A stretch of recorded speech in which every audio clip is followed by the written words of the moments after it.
Portugal é um dos poucos países da União Europeia que não avançou para a regionalização, apesar de ela estar inscrita na Constituição Nacional. O referendo de 98 foi chumbado pelos portugueses e desde aí o processo ficou-se pelas intenções. Divisão de Portugal em regiões, sim ou não, é a reportagem especial desta semana. É um dos temas mais fraturantes da sociedade portuguesa. Rejeitada em referendo em 1998, a regionalização está longe de ser consensual. Está inscrita na Constituição Portuguesa de 1976, mas nunca saiu do papel. Há quase 25 anos, foi chumbada pelos portugueses no referendo. Portugal é um dos países mais centralistas da Europa. 93% dos organismos da administração central do Estado português estão concentrados em apenas 3% do território nacional. Das quase 700 instituições do Estado, apenas 48 estão espalhadas pelo país, estando as restantes sediadas na capital portuguesa. Portugal é um país que foi sempre um país muito... as coisas decidiam sempre no centro. Era a coroa que, ao cabo, criou a nação. Quer dizer, esta história toda, não é uma história de séculos e de séculos, por vezes pode criar esta sensação que a descentralização, em particular a regionalização, como elemento da descentralização, pode, ao fim e ao cabo, fragmentar o país. Portugal é um dos países mais centralizados da OCDE, está no 6º lugar de uma tabela de 35 e é, ao mesmo tempo, um dos menos desenvolvidos. Joaquim Oliveira Martins trabalhou na Organização para a Cooperação e o Desenvolvimento Económico e é um entusiasta da regionalização. Eu sei que estas reformas são difíceis, mas ao fim e ao cabo ou se fazem ou não se fazem. Se não se fazem, bom, ficamos um bocadinho no status quo, mas não se pode esperar efetivamente um milagre em termos de processos de desenvolvimento e Portugal ainda tinha um potencial para crescer, portanto, aumentar a eficácia do motivo da administração. Quer dizer, essas forças de convergência, não é, que pararam em Portugal nos finais dos anos 90, não há razão nenhuma para que elas sejam paradas desta maneira. Segundo o Instituto Nacional de Estatística, a região do Tâmega e Sousa é a mais pobre de Portugal, com nível de riqueza abaixo da metade da área metropolitana de Lisboa, onde cada trabalhador ganha, em média, 2.300 euros a mais do que nas restantes regiões portuguesas e onde a taxa de risco de pobreza é 30% inferior à média nacional.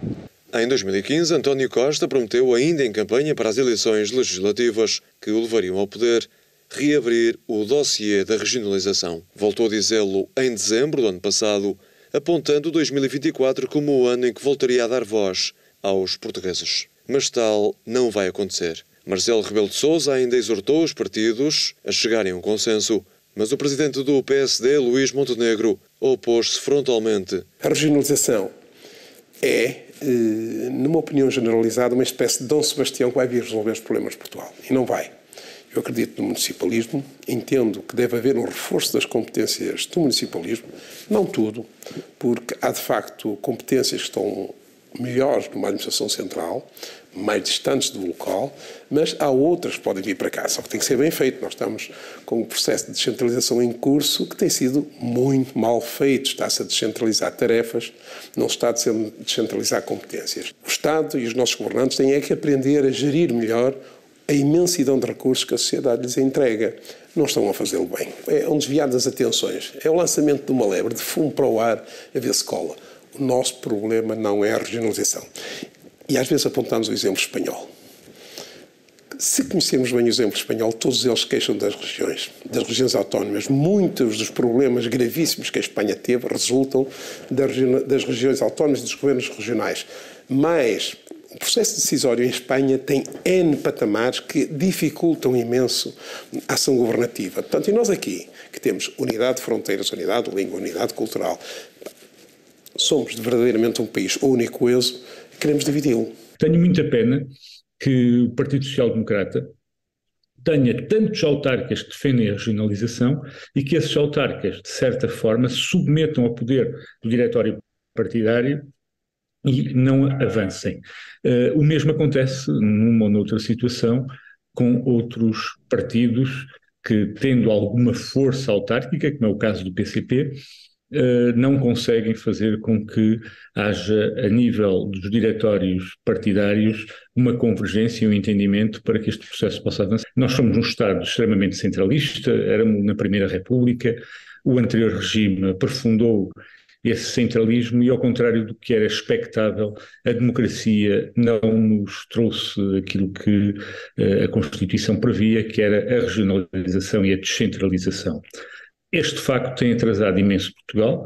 Não é por acaso que os dois países com maior dívida pública na Europa e com menor nível de desenvolvimento são Portugal e a Grécia. Curiosamente, os dois países com estes níveis de centralismo. E nem a dimensão não muito alargada de Portugal é um dos argumentos para os detratores desta ideia, nem isso é, no seu entender, um argumento para não se fazer a regionalização. Não há, nós ao criar as 5 regiões, teríamos em média, cada uma dessas regiões teria em média mais dimensão do que a média das regiões europeias. E, portanto, não é esse o argumento que me convence. Eu acho que hoje em dia o mundo moderno tem a ver com necessidades. E, portanto, estar próximo das necessidades, temos receitas gerais, não está a corresponder. E, portanto, o mundo está cada vez mais especializado. No entender dos especialistas, as regiões do Norte e do Algarve são as que mais têm pugnado pela regionalização. Em Portugal nós temos a maneira de dividir entre Norte e Sul, eu acho que a divisão mais correta será entre interior e litoral. Nós temos uma faixa litoral com cerca de 20 km para o interior, onde temos concentrado a maior parte do país e os territórios são completamente diferentes. Aliás, nós temos defendido, por exemplo, a Lei das Finanças Locais, que é aplicável ao país inteiro, um país tão pequeno, mas o que é certo é que deveríamos ter uma Lei das Finanças Locais para o interior, outra para o litoral, porque as necessidades são completamente diferentes, os problemas são completamente diferentes e estamos com um problema muito grave, não só em Portugal, mas na própria Península Ibérica, que estamos a ficar com o miolo completamente vazio, com necessidades diferentes e, se calhar, nós estamos numa altura que podíamos aproveitar para ganhar sinergias, porque neste momento, com a revolução tecnológica, como eu estou aqui nos Açores, a falarmos aqui, não é? Poderíamos realmente potenciar muito o interior do país e é uma pena se não se aproveitar e, nesse sentido, eu acho que a regionalização poderia ser importantíssima para isso.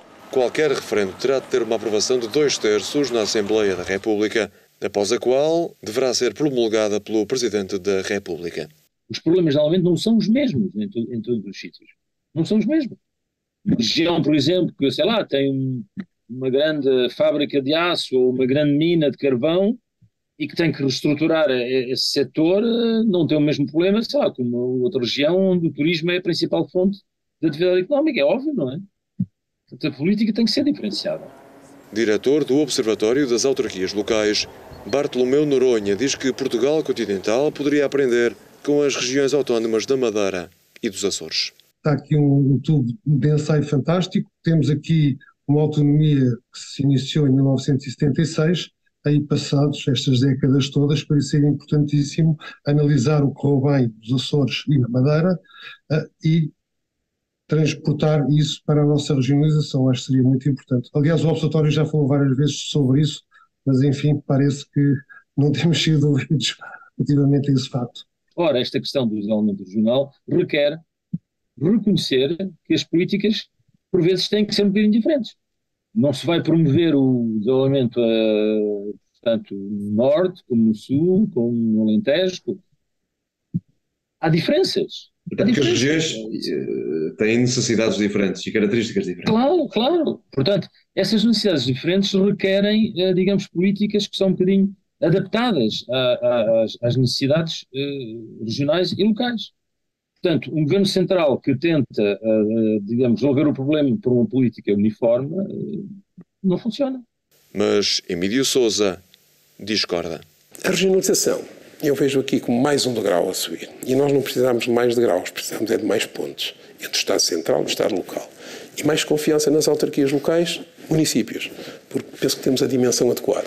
Poderemos sempre argumentar que há municípios pequenos, com muito pouca população, é verdade. Mas essa reforma ninguém tem coragem de a fazer porque implicaria diminuir municípios, fundir municípios, seria uma alteração muito complexa e do ponto de vista político dramática. Portanto, vamos aproveitar o que temos e fazer funcionar melhor. O governo regional precisa de pessoas, precisa de espaços, há todo um conjunto de despesa que viria a assumir e quem paga essa despesa sempre são os de costume, é os nossos impostos. Portanto, eu acho que o nosso país tem uma dimensão pequena, em termos territorial, é um país com uma língua única, é um país coeso, não há nenhuma tendência regionalista de secessão do país, como a Espanha. A Espanha até faz sentido, porque de facto são várias nações no mesmo Estado, como a França. Nós não, nós temos umas fronteiras claramente delimitadas há 8 séculos, temos a mesma língua, não há diferenças culturais significativas, não há quase nenhumas. Em termos de religião também não há quase nenhuma diferença. Por que é que estamos agora aqui a separar o país? Tem alguma lógica que Portugal seja um dos poucos, se não o único país que não tem regiões na Europa?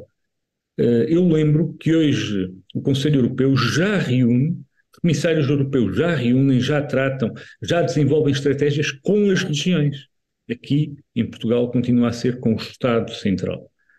Eu acho que esta tradição que vem do anterior regime até fere a democracia e fere os democratas. Toda a gente sabe que Portugal é um dos países mais centralizados da Europa, as nossas decisões dependem muito do correio de passo, todos sabemos, todos dizem que sim, mas quando chegamos à prática e quando os assuntos são postos em cima da mesa, anda tudo um pouco devagar e, aliás, até se repara uma coisa, o próprio processo de centralização, eu até diria que é pouco ambicioso, porque nós temos 20 e tal setores em que vai haver descentralização e depois, muitas vezes, vários presidentes da Câmara têm dito, acabam por ser meras tarefas em que não há poder de decisão. Para os detratores da regionalização, a máquina do Estado ficaria mais pesada. Eu estou de acordo com o Luís Montenegro, porque não é um tema que me pareça estar no topo da agenda e vai servir para desviar atenções. No referendo de 1998, não venceu com 60% dos votos. Na altura era proposto aos portugueses a divisão do país em 8 regiões. Acho que o que se passou na altura não serve de referência, está completamente desatualizado. Mas talvez não seja ainda nesta década que o tema volta a merecer consulta popular.